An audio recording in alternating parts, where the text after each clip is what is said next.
Listen, I know, I have been delinquent. Take me back, I beg you. Even though it has been over a month since my lazy butt has put a deposit in the retinol playlist, and those of you out there who are thirsty for the topical vitamin A, you are looking peckish. You're looking weak at the knees. Don't you worry, step on up to the trough, because today we are feasting on the newest topical vitamin A from The Ordinary. Their Retinal, as in Weird Al, 0.2 Emulsion. Retinal is shorthand for retinaldehyde, a form of topical vitamin A that has a pretty good track record for yielding results. So The Ordinary has several topical vitamin A products, and as a side note, I have a video reviewing everything else, but today let's talk their new retinaldehyde serum. I got this myself, purchased it a while ago. So retinaldehyde is a form of topical vitamin A with a good track record for helping to improve the appearance of wrinkles, fine lines by improving collagen production, and it also can help improve the appearance of dark spots like age spots, post-inflammatory hyperpigmentation. It helps to improve skin surface smoothness, refining the appearance of rough textured skin. It also helps to improve the overall plumpness, firmness of the skin surface, giving you bouncier, more radiant, more luminous appearing skin. Retinaldehyde is different from retinol. They're both cosmetic ingredients, but in contrast to retinol, which requires your skin to perform 2 steps on it in order for it to be active, retinaldehyde is a bit more sophisticated, up there on the food chain, if you will, and that your skin only has to do one thing to it. A lot of people take that fact and run with it to assume that retinaldehyde is going to be stronger, more potent, smooth out those wrinkles even better. And that's not true. A lot of the outcomes ultimately depend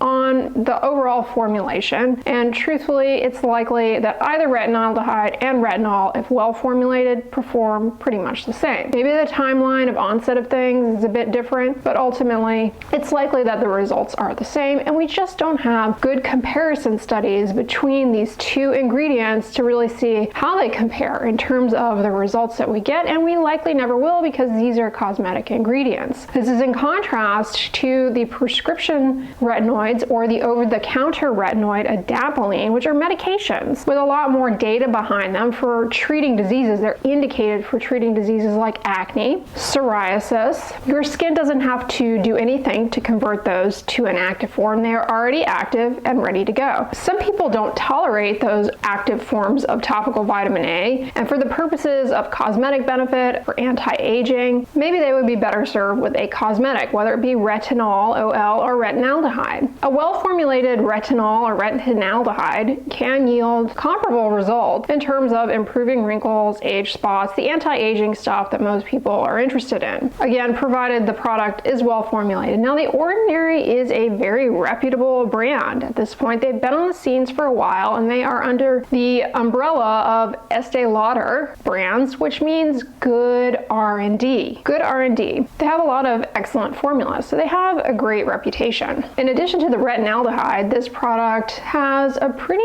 unremarkable backbone. The company states that the product has ingredients that are synthetic versions of certain compounds in oat, which if you've seen my videos on oat, it is great for moisturizing and hydrating. Ultimately, that's beneficial in a product like this because a lot of people do experience dryness and irritation when starting any form of topical vitamin A, regardless of if it's cosmetic or prescription. And having a moisturizing base is ideal to help combat that and make it easier to tolerate. This product is lightweight, it's actually quite hydrating, and it smooths on to the skin surface easily and efficiently. This is going to be in your nighttime routine. To use this product, you just need a pea-sized amount. You apply it to the face, and you can apply it to the neck. Now, keep in mind, neck skin is delicate, so you might be more likely to get irritation around the neck. Now, I find it interesting, The Ordinary specifically discourages the use of this product around the eyes. Retinaldehyde can be more irritating around the eyes. A lot of people do enjoy and tolerate using it in that fashion to improve the look of like crow's feet, wrinkles around the eyes, age spots around the eyes. But it makes sense that they caution against that because it can be pretty irritating in that area. The other thing I found interesting about this product is that The Ordinary says to start using it, just use it once a week for 2 weeks. I've given that kind of advice before on how to introduce a form of topical vitamin A so as to minimize irritation. And as a side note, if you want even more tips on how to start a form of topical vitamin A, whether it be retinol, retinaldehyde, or a retinoid, check out my video on how to start without irritation. I give a lot of tips in that video. But then they say eventually work your way up to just using it twice a week, which seems a little too conservative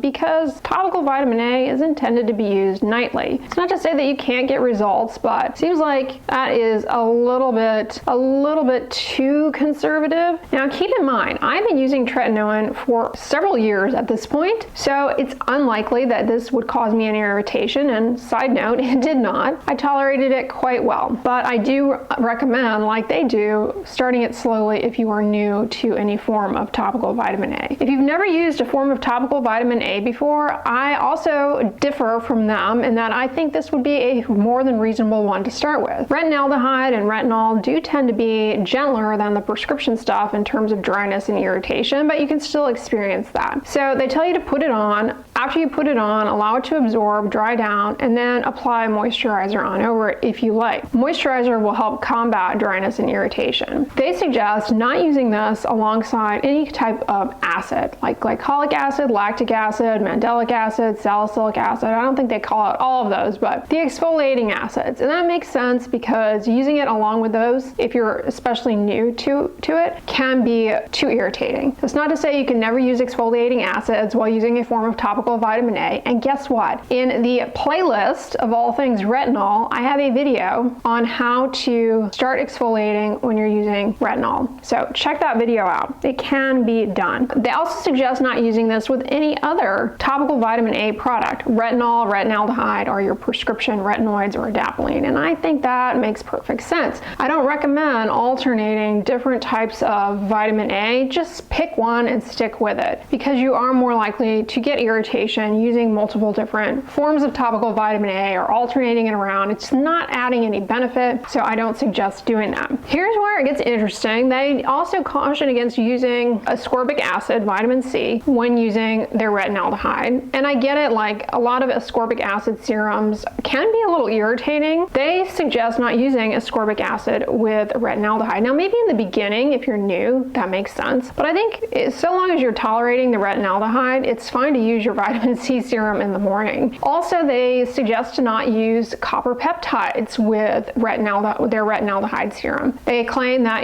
some copper peptides increase skin cell turnover, so you might get more irritation, I guess. I suppose that makes sense, but again, if you're tolerating the retinaldehyde, there's no reason to really worry about that. They give really over-the-top conservative recommendations, even above and beyond what I would recommend. Not to say that that's wrong. They want to make sure that their consumer base does not get irritation, have a bad reaction. And when we're talking about retinaldehyde, where irritation is a lot more likely than, just a ceramide moisturizer, for example, that makes a whole lot of sense. I completely understand the conservative recommendations. I have to say, I have actually really liked this product a lot, and I think they did an excellent job with it. And I'm now adding it to my list of topical vitamin A products I recommend because it is quite good. $14.90 is very reasonable. If you guys have been here for a while, you've heard me recommend Avens retinaldehyde. Love it, but it is a steeply priced product. And I also have recommended and still recommend the Beauty of Joseon retinaldehyde product as well, which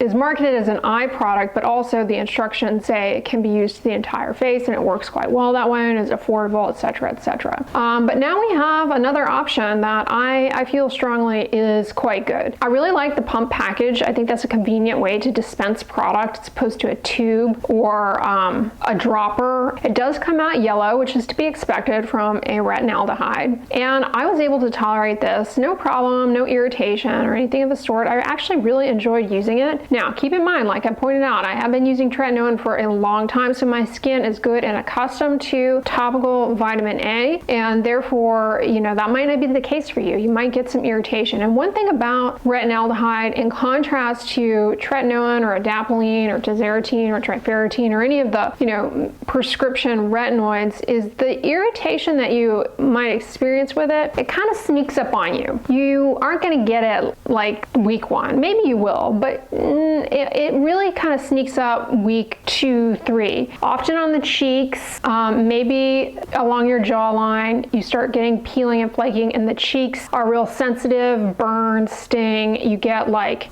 sensitivity, and people are like, oh, your cheeks look red. Are you flushed? Are you okay? You have a bit of this like flush and things sting. Now, if it's gotten around your eyelids, which they caution against, you might start feeling like, oh my gosh, why do my eyelids look wrinkled and they're real dry and sensitive? Yeah, that's something that can start to creep on in there around the 3rd week of using it. If you do develop that burning, stinging irritation on your cheeks, or a lot of peeling and flaking on like the jawline, for example, or anywhere, highly recommend the Bib Barrier Jelly as the last step in your nighttime routine, just the really sensitive areas. It is amazing, and you can layer it on over this retinaldehyde serum, no problem. Which is another thing I really liked about this product, is moisturizers go on over it just fine. There's no pilling. So that's about it with regards to this new retinaldehyde serum from The Ordinary. I hope your cup runneth over and you've gotten your vitamin A fix. The Ordinary has not been sleeping. No naps. They're not sleeping at the wheel. They have come out with quite a few new things. I'll tell you who's been sleeping. It's me, because I've taken my sweet time to review some of these things, this one today included. But don't you worry. Don't you worry. Those of you who are fans of The Ordinary, I got you, because stay tuned. I'm also going to be reviewing for you guys probably this week. Yeah, feeling generous. Feeling generous. Just call me Santa Claus coming down the chimney with a sack of vitamin A. And stay tuned for it. I'm going to be reviewing their new Saccharomyces Milky Toner. Yeah, so look forward to that. Make sure you get the bell notification on, unless that annoys you. I get it. We have enough notifications going off left and right. Anyway, y'all, on the end slate, I'm going to put one of my more recent reviews, so check that one out next if you missed it. But if you guys like this one, give it a thumbs up, share it with your friends, and as always, don't forget, sunscreen and subscribe. I'll talk to you guys tomorrow. Bye!